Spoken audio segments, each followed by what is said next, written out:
अनुपमा का प्रेम। शरत चंद्र चट्टोपाध्याय। 11 वर्ष की आयु से ही अनुपमा उपन्यास पढ़ पढ़कर मस्तिष्क को एकदम बिगाड़ बैठी थी।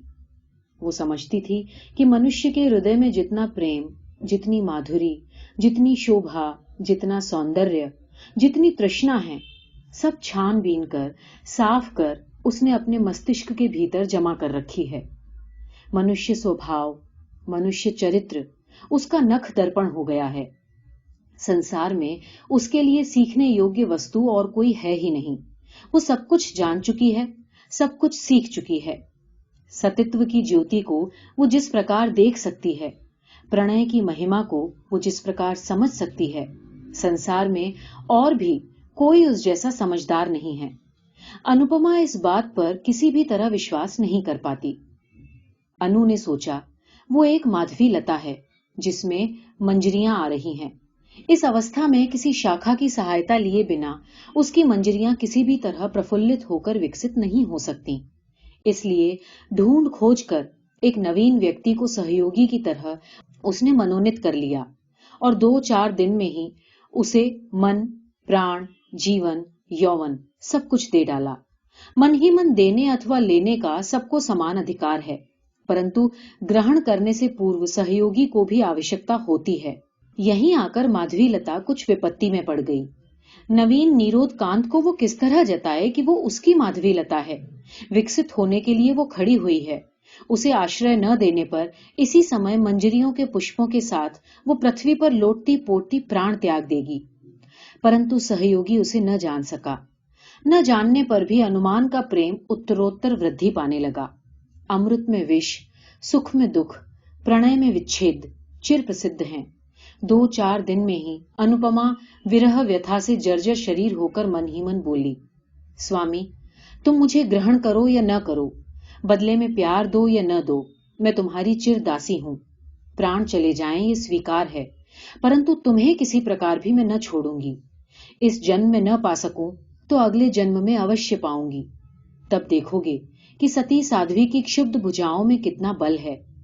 अनुपमा बड़े आदमी की लड़की है, घर से संलग्न बागीचा भी है, मनोरम सरोवर भी है, वहां चांद भी उठता है, कमल भी खिलते हैं, कोयल भी गाती है, भौरे भी गूंजते हैं। यहां पर वो घूमती फिरती विरह व्यथा का अनुभव करने लगती है। सिर के बाल खोलकर अलंकार उतार फेंके, शरीर में धूलि मलकर प्रेम योगिनी बनकर कभी सरोवर के जल में अपना मुंह देखने लगी, कभी आंखों से पानी बहाती हुई गुलाब के फूल को चूमने लगी, कभी आंचल बिछाकर वृक्ष के नीचे सोती हुई हाय की हुताशन और दीर्घ श्वास छोड़ने लगी। भोजन में रुचि नहीं रही, शयन की इच्छा नहीं रही, साज सज्जा से बड़ा वैराग्य हो गया, कहानी किस्सों की भांति विरक्ति हो गई। अनुपमा दिन प्रतिदिन सूखने लगी। देख सुनकर अनु की माता को मन ही मन चिंता होने लगी। एक ही तो लड़की है, उसे भी ये क्या हो गया? पूछने पर वो जो कहती उसे कोई समझ न पाता। होठों की बात होठों पे रह जाती। अनु की माता फिर एक दिन जगबंधु बाबू से बोली, अजी, एक बार क्या ध्यान से नहीं देखोगे? तुम्हारी एक ही तो लड़की है, ये जैसे बिना इलाज के मरी जा रही है। जगबंधु बाबू चकित होकर बोले, क्यों, क्या हुआ उसे? सो मैं कुछ नहीं जानती, डॉक्टर आया था, देख सुनकर बोला कि बीमारी कुछ नहीं है। तब ऐसी क्यों हुई जा रही है? जगबंधु बाबू विरक्त होते हुए बोले, हम किस तरह जानेंगे कि क्या हुआ? तो क्या मेरी लड़की मर ही जाए? ये तो बड़ी कठिन बात है। ज्वर नहीं, खांसी नहीं, बिना बात के ही यदि मर जाए तो मैं उसे किस तरह बचाए रखूंगा? गृहिणी सूखे मुंह से बड़ी बहू के पास लौटकर बोली, बहू, मेरी अनु इस तरह से क्यों घूमती है? मैं किस तरह जानूं मां? तुमसे क्या कुछ भी नहीं कहती? नहीं, कुछ भी तो नहीं। गृहिणी प्राय रो पड़ी। तब क्या होगा? बिना खाए बिना सोए इस तरह सारा दिन बागीचे में कितने दिन घूमते फिरते रहेगी और कितने दिन बचेगी? तुम लोग उसे किसी भी तरह समझाओ, नहीं तो किसी दिन बागीचे के तालाब में मैं डूब मरूंगी। बड़ी बहू कुछ देर सोचकर चिंतित होती हुई बोली, देख सुनकर कहीं विवाह कर दो, गृहस्थी का बोझ पड़ने पर अपने आप सब ठीक हो जाएगा। हाँ, ठीक बात है, तो आज ही ये बात मैं अपने पति को बताऊंगी। पति ये बात सुनकर थोड़ा हंसते हुए बोले, कली काल है, कर दो ब्याह, ब्याह करके ही देखो, यदि ठीक हो जाए। दूसरे दिन घटक आया। अनुपमा बड़े आदमियों की लड़की है, उस पर सुंदरी भी, वर के लिए चिंता नहीं करनी पड़ी। 1 सप्ताह के भीतर ही घटक महाराज ने वर निश्चित करके जगबंद बाबू को समाचार दिया। पति ने ये बात पत्नी को बताई, पत्नी ने बड़ी बहू को बताई, क्रमशः अनुपमा ने भी सुनी। 2-1 दिन बाद एक दिन सब दोपहर के समय मिलकर अनुपमा के विवाह की बातें कर रहे थे। इसी समय वो खुले बाल, अस्त व्यस्त वस्त्र लिए, एक सूखे गुलाब के फूल को हाथ में लिए चित्र की भांति आ खड़ी हुई। अनु की माता कन्या को देखकर तनिक हंसती हुई बोली, ब्याह हो जाने दो, ये सब कहीं अन्यत्र चला जाएगा। 2-1 लड़का लड़की हो जाने पर तो कोई बात ही नहीं। अनुपमा चित्र लिखित सी सारी बातें सुनने लगी। बहू ने फिर कहा, मां, नंदानी के विवाह का दिन कब निश्चित हुआ है? दिन तो अभी कोई निश्चित नहीं हुआ। नंदोई जी क्या पढ़ रहे हैं? इस बार बीए की परीक्षा देंगे। तब तो बहुत अच्छा वर है। इसके बाद थोड़ा हंसकर मजाक करती हुई बोली, परंतु देखने में खूब अच्छा न हुआ तो हमारी ननंद जी को पसंद ही नहीं आएगा। अरे क्यों पसंद नहीं आएगा? मेरा जमाई तो देखने में खूब अच्छा है। इस बार अनुपमा ने कुछ गर्दन घुमाई, थोड़ा सा हिलकर पांव के नख से मिट्टी खोदने की भांति लड़खड़ाती और लंगड़ाती हुई बोली, मैं विवाह नहीं करूंगी। मां ने अच्छी तरह न सुन पाने के कारण पूछा, क्या कहा बेटी? बड़ी बहू ने अनुपमा की बात सुन ली थी। खूब जोर के साथ हंसते हुए बोली, मां, ननंद जी कहती हैं कि वे कभी विवाह नहीं करेंगी। विवाह नहीं करेंगी? नहीं। न करे। अनु की माता मुंह बनाकर कुछ हंसती हुई चली गई। गृहिणी के चले जाने के बाद बड़ी बहू बोली, तुम विवाह नहीं करोगी? नहीं। अनुपमा पूर्वतः गंभीर मुंह किए हुए बोली, किसी भी प्रकार नहीं। पर क्यों? चाहे जिसे हाथ पकड़ा देने का नाम विवाह नहीं, मन का मिलन न होने पर विवाह करना भूल है। बड़ी बहू चकित होकर अनुपमा के मुंह की ओर देखती हुई बोली, हाथ पकड़ा देना क्या बात होता है? पकड़ा नहीं देंगे तो क्या लड़कियां स्वयं ही देख सुनकर पसंद करेंगी और उसके बाद विवाह करेंगी? हाँ, अवश्य। तब तो तुम्हारे मत के अनुसार मेरा विवाह भी एक तरह की भूल हो गया। विवाह के पहले तक तो तुम्हारे भाई का नाम तक नहीं सुना था मैंने। सभी क्या तुम्हारी भांति होते हैं? बहू एक बार फिर हंसकर बोली, तब क्या तुम्हें तुम्हारे मन का कोई आदमी मिल गया है?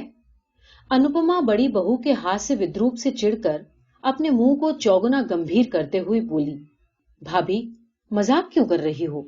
क्या ये मजाक का समय है? क्यों, क्या हो गया? क्या हो गया? तो सुनो। अनुपमा को लगा कि उसके सामने ही उसके पति का वध किया जा रहा है। अचानक कतलू खां के किले में वध के मंच के सामने खड़े हुए विमला और वीरेंद्र सिंह का दृश्य उसके मन में जाग उठा। अनुपमा ने सोचा, वो लोग जैसा कर सकते हैं वैसा वो क्यों नहीं कर सकती? सती स्त्री संसार में किसका भय रखती है? देखते ही देखते उसकी आंखें अनैसर्गिक प्रभा से धक धक करके जल उठी। देखते ही देखते उसने आंचल को कमर में लपेटकर कमरबंद बना लिया। ये दृश्य देखकर बहू 3 हाथ पीछे हट गई। क्षण भर में अनुपमा बगल वाले पलंग के पाए को जकड़कर आंखें ऊपर उठाकर चित्कार करती हुई कहने लगी, प्रभु, स्वामी, प्राणनाथ, संसार के सामने आज मैं मुक्त कंठ से ये चित्कार करती हूं, तुम ही मेरे प्राणनाथ हो प्रभु, तुम ही मेरे हो, मैं तुम्हारी हूं। ये खाट के पाए नहीं, ये तुम्हारे दोनों चरण हैं। मैंने धर्म को साक्षी करके तुम्हें पति रूप में वरण किया है। इस समय भी तुम्हारे चरणों को स्पर्श करते हुए मैं कह रही हूं कि इस संसार में तुम्हें छोड़कर अन्य कोई भी पुरुष मुझे स्पर्श नहीं कर सकता। किसमें शक्ति है कि प्राण रहते हमें अलग कर सके? हे मां जगत जननी। ये सुनकर बड़ी बहू चित्कार करती हुई दौड़ती बाहर आ पड़ी। अरे देखते हो ननंद रानी कैसा ढंग अपना रही है। देखते देखते गृहिणी भी दौड़ी आई। बहुरानी की चित्कार बाहर तक जा पहुंची थी। क्या हुआ, क्या हुआ, क्या हो गया? कहते हुए गृह स्वामी और उनके पुत्र चंद्र बाबू भी दौड़े आए। कर्ता गृहिणी, पुत्र, पुत्रवधू और दास दासियों से क्षण भर में घर में भीड़ हो गई। अनुपमा मूर्छित होकर खाट के समीप पड़ी हुई थी। गृहिणी रो उठी। अरे मेरी अनु को क्या हो गया? डॉक्टर को बुलाओ, पानी लाओ, हवा करो। इस चित्कार से आधे पड़ोसी भी घर में जमा हो गए। बहुत देर बाद आंखें खोलकर अनुपमा धीरे धीरे बोली, मैं कहाँ हूं? उसकी मां उसके पास मुंह लाती हुई स्नेहपूर्वक बोली, कैसी हो बेटी? तुम मेरी गोदी में लेटी हो। अनुपमा दीर्घ निश्वास छोड़ती हुई धीरे धीरे बोली, ओह, तुम्हारी गोदी में? मैं समझ रही थी कि कहीं अन्यत्र स्वप्न नाट्य में उनके साथ बही जा रही हूं। पीड़ा विलगित अश्रु उसके कपोलों पर बहने लगे। माता उन्हें पोंछती हुई कातर स्वर में बोली, क्यों रो रही हो बेटी? अनुपमा दीर्घ निश्वास छोड़कर चुप हो गई। बड़ी बहू चंद्रबाबू को एक ओर बुलाकर बोली, सबको जाने को कह दो, ननंदरानी ठीक हो गई है। क्रमशः सभी लोग चले गए। रात को बहू अनुपमा के पास बैठकर बोली, ननंदरानी, किसके साथ विवाह होने पर तुम सुखी होगी? अनुपमा आंखें बंद करके बोली, सुख दुख मुझे कुछ नहीं है, वही मेरे स्वामी हैं। सो तो मैं समझती हूं अनु, पर वो कौन है? सुरेश, मेरे सुरेश। सुरेश? राखाल मजूमदार के लड़के? हाँ, वे ही। रात में ही गृहिणी ने ये बात सुनी। दूसरे दिन सवेरे ही वो मजूमदार के घर जा उपस्थित हुई। बहुत सी बातों के बाद सुरेश की माता से बोली, अपने लड़के के साथ मेरी लड़की का विवाह कर लो। सुरेश की माता हंसती हुई बोली, बुरा क्या है? बुरे भले की बात नहीं, विवाह करना ही होगा। तो सुरेश से तो एक बार पूछाऊं, वो घर में ही है, उसकी सम्मति होने पर पति को असहमति नहीं होगी। सुरेश उस समय घर में रहकर बीए की परीक्षा की तैयारी कर रहा था। एक क्षण उसके लिए एक वर्ष के समान था। उसकी मां ने विवाह की बात कही, मगर उसके कान में पड़ी ही नहीं। गृहिणी ने फिर कहा, सुरो, तुझे विवाह करना होगा।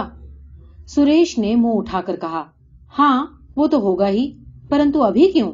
पढ़ने के समय ये बातें अच्छी नहीं लगती। गृहिणी अप्रतिभ होकर बोली, नहीं नहीं, पढ़ने के समय क्यों? परीक्षा समाप्त हो जाने पर विवाह होगा। कहां? इसी गांव में, जगबंधु बाबू की लड़की के साथ। क्या? चंद्र की बहन के साथ, जिसे मैं बच्ची कहकर पुकारता हूं? बच्ची कहकर क्यों पुकारेगा? उसका नाम अनुपमा है। सुरेश थोड़ा हंसकर बोला, हाँ हाँ, अनुपमा।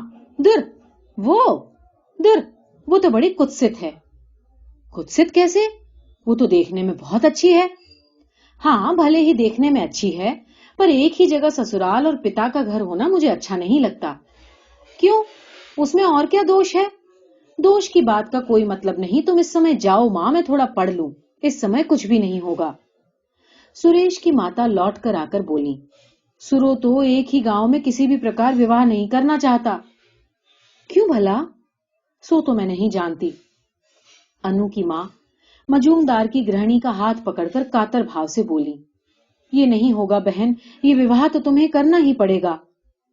बहन, लड़का तैयार नहीं है, मैं क्या करूं बताओ? न होने पर भी मैं किसी तरह न छोड़ूंगी। तो आज ठहरो, कल फिर एक बार उसे समझा कर देखूंगी, यदि सहमत कर सकी तो। अनु की माता घर लौटकर जगबंधु बाबू से बोली, उनके सुरेश का विवाह किसी भी तरह हमारी अनुपमा के साथ हो सके तो वो करो। पर क्यों बताओ तो? राम गांव में तो एक तरह से सब निश्चित हो चुका, उस संबंध को तोड़ दें क्या? कारण है? क्या कारण है? कारण कुछ नहीं, परंतु सुरेश जैसा रूप गुण संपन्न लड़का हमें कहाँ मिलेगा? और फिर मेरी एक ही तो लड़की है, उसे दूर नहीं ब्याहूंगी। सुरेश के साथ ब्याह होने पर जब चाहूंगी तब उसे देख तो सकूंगी। अच्छा ठीक है, मैं प्रयत्न करूंगा। प्रयत्न नहीं, निश्चित रूप से आपको ये करना ही होगा। पति नथ का हिलना डुलना देखकर हंस पड़े। बोले, हाँ हाँ, यही होगा जी। संध्या के समय पति मजूमदार के घर से लौटकर गृहिणी से बोले, वहां विवाह नहीं होगा। मैं क्या करूं बताओ तो? उनके तैयार न होने पर मैं जबरदस्ती तो उन लोगों के घर में लड़की नहीं फेंक आऊंगा। क्यों नहीं करेंगे? पर वो एक ही गांव में विवाह करने का उनका विचार नहीं है। गृहिणी अपने मस्तिष्क पर हाथ मारती हुई बोली, मेरे ही भाग्य का दोष है। दूसरे दिन वो फिर सुरेश की मां के पास जाकर बोली, दीदी विवाह कर लो। मेरी भी इच्छा है बहन, परंतु लड़का किसी तरह तैयार तो हो। मैं छिपाकर सुरेश को और भी 5,000 रुपए दूंगी दीदी। रुपयों का लोभ बड़ा प्रबल होता है। सुरेश की मां ने ये बात सुरेश के पिता को बताई। पति ने सुरेश को बुलाकर कहा, सुरेश, तुम्हें ये विवाह करना ही होगा। क्यों? क्यों? फिर क्यों? इस विवाह में तुम्हारी मां का मत ही मेरा भी मत है। साथ ही साथ एक कारण भी हो गया है। सुरेश नीचा सिर किए बोला, ये पढ़ने लिखने का समय है और परीक्षा की हानि होगी। उसे मैं जानता हूं बेटा, पढ़ाई लिखाई की हानि करने को नहीं कह रहा। अभी विवाह करने को हम तुमसे नहीं कह रहे। परीक्षा समाप्त हो जाने पर विवाह करो। ठीक है पिताजी, जो आज्ञा। अनुपमा की माता की आनंद की सीमा न रही। फौरन ये बात उन्होंने अपने पति से कही। मन के आनंद के कारण दास दासी सभी को ये बात बताई गई। बड़ी बहू ने अनुपमा को बुलाकर कहा, ये लो, तुम्हारे मन चाहे वर को पकड़ लिया है। अनुपमा लज्जा पूर्वक थोड़ा हंसती हुई बोली, ये तो मैं जानती थी। किस तरह जाना? चिट्ठी पत्री चलती थी क्या? प्रेम अंतर्यामी है। हमारी चिट्ठी पत्री हृदय में चला करती है। धन्य हो तुम जैसी लड़की। अनुपमा के चले जाने पर बड़ी बहू ने धीरे धीरे मानो अपने आप से कहा, देख सुनकर शरीर जलने लगता है। मैं 3 बच्चों की मां हूं और आज ये मुझे प्रेम सिखाने आई है।